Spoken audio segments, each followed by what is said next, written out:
Hello AB warriors, இன்றைக்கி வந்து நம்ம பட்டாணி குருமா எப்படி செய்யலாம் அப்படிங்கிறத பார்க்க போகிறோம். அதுக்கு வந்து ஃபஸ்ட்டு தக்காளி வந்து அரிஞ்சிருக்கோம், ஆனியன் கட் பண்ணி வச்சாச்சு.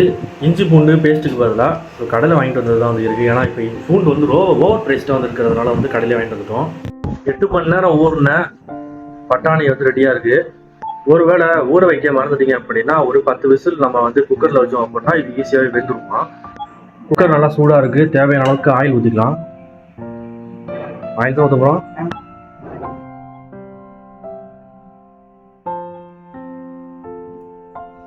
நம்ம பிரியாணிக்கு சேர்க்க வேண்டிய பட்டை, கிராம்பு, பிரியாணி இலை இது எல்லாத்தையும் இதில் சேர்க்கலாம். ஃபஸ்ட்டு நட்சத்திரம் சேர்த்துக்கிட்டோம். அடுத்து கடல் பாசி, கிராம்பு ஒரு பல்லு,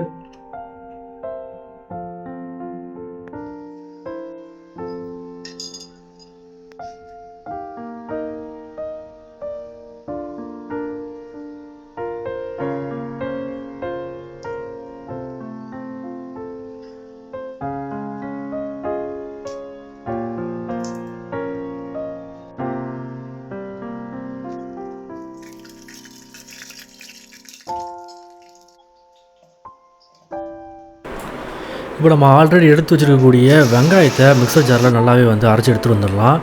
அரைச்சி எடுத்துகிட்டு வந்தது அப்படியே குக்கரோட சேர்த்துக்க வேண்டியதுதான்.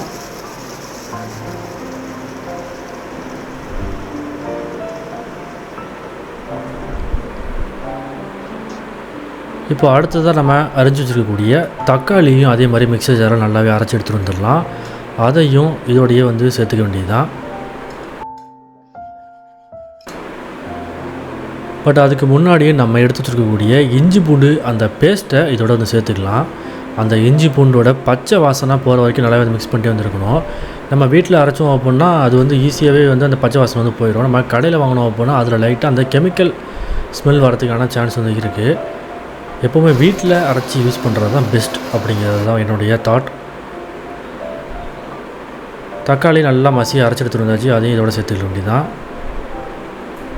இப்போ எல்லாத்தையும் நல்லா ஒன்றோட ஒன்று மிக்ஸ் ஆகிற அளவுக்கு நல்லாவே வந்து கிண்டி விட்டுட்டே இருப்போம்.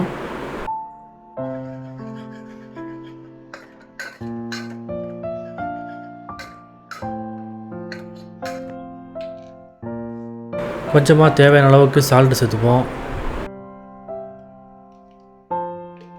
மஞ்சள்தூள் தேவையான அளவுக்கு கொஞ்சமாக சேர்த்துக்கலாம். அடுத்ததாக தேவையான அளவுக்கு காரத்திற்கு ஏற்ப மிளகாய்த்தூள் வந்து சேர்த்துக்கலாம். குருமா ரொம்ப காரமாக இருந்துச்சு அப்படின்னா அது சில பேருக்கு பிடிக்காமல் போகிறதுக்கான வாய்ப்பு வந்து இருக்குது. இப்போ மிக்சர் ஜாரில் தண்ணி ஊற்றி மீதம் இருக்கக்கூடிய அந்த தக்காளியை ஃபுல்லாகவே வந்து அலசி குருமாவில் வந்து ஊற்றியாச்சு.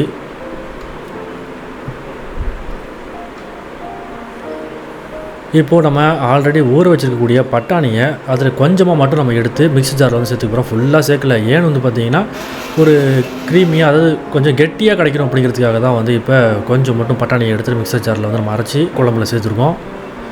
மிச்சத்தை அப்படியே எடுத்து குருமாவில் சேர்க்க வேண்டியது தான்.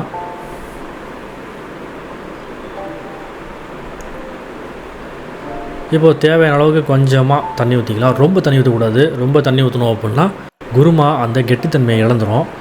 இப்போ டேஸ்ட் பண்ணி பார்த்தா வேறு லெவலில் இருக்குது. டேஸ்ட்டு உண்மையிலேயே நல்லா இருந்துச்சு. நீங்கள் கண்டிப்பாக இந்த ஒரு குருமாவை வீட்டில் ட்ரை பண்ணி பாருங்கள். ஹை ப்ரோட்டீன் இருக்கக்கூடிய குருமா இது. ஏன்னா பட்டாணியில் ஏகப்பட்ட பட்டாணியில் ஹை ப்ரோட்டீன்ஸ் வந்து இருக்குது. ஒரு 3 விசில் வர வரைக்கும் இது நம்ம அப்படியே விட்டுருவோம். 3 விசில் வந்ததுக்கப்புறம் நம்ம கேஸ் ஆஃப் பண்ணிட்டு குருமா எப்படி இருக்குது அப்படிங்கிறத செக் பண்ணி பார்க்கலாம். இப்போ 3 விசில் வந்துருச்சு. கேஸை வந்து ஆஃப் பண்ணிட்டோம். குருமா நல்லாவே வந்துருக்கு. இந்த குருமாவை நம்ம சப்பாத்திக்கு, பூரிக்கு தொட்டுக்கலாம். பட் சப்பாத்திக்கு வேறு லெவல் டேஸ்ட்டாக வந்து இருக்கும். அதுவும் சப்பாத்தியை இதுலேயே ஊற போட்டு நம்ம சாப்பிட்டோம் அப்படின்னா அப்படியே அமிர்தமாட்டம் வெண்ணெயாட்டம் வாயுவில் வந்து இறங்குது. ஃபைனலாக குருமாவை இறக்கிறதுக்கு முன்னாடி கொஞ்சமாக வந்து கரம் மசாலா வந்து சேர்த்துக்கலாம். இது வந்து ஆப்ஷனல் தான், இது சேர்க்காம கூட வந்து இருக்கலாம். கரம் மசாலா சேர்த்ததுக்கப்புறம் வந்து ஒரு நிமிஷம் அளவுக்கு சிம்லேயே வந்து கேஸ் வந்து ஸ்லோவாகவே தெரிஞ்சுக்கிட்டே இருக்கட்டும். அதுக்கப்புறம் கேஸ் ஆஃப் பண்ணிட்டு இது வந்து சர்வ் பண்ண வேண்டியது தான். இந்த வீடியோ கண்டிப்பாக உங்களுக்கு ஏதோ ஒரு வகையில் யூஸ்ஃபுல்லாக இருந்திருக்கும்னு நினைக்கிறேன். கண்டிப்பாக இந்த ஒரு குருமாவை நீங்கள் வீட்டில் ட்ரை பண்ணி பாருங்கள். எப்படி இருந்துச்சு அப்படிங்கிற உங்களுடைய தாட்ஸ் எல்லாத்தையும் கீழே இருக்கக்கூடிய கமெண்ட் பாக்ஸ் வந்து சொல்லுங்கள். அதை பார்த்து நிறைய பேர் தெரிஞ்சுக்கிட்டோம். நாளைக்கு நம்ம வேறு ஒரு யூஸ்ஃபுல்லான ஆரோக்கியமான குக்கிங் வீடியோஸோடு நான் உங்களை வந்து சந்திக்கின்றேன்.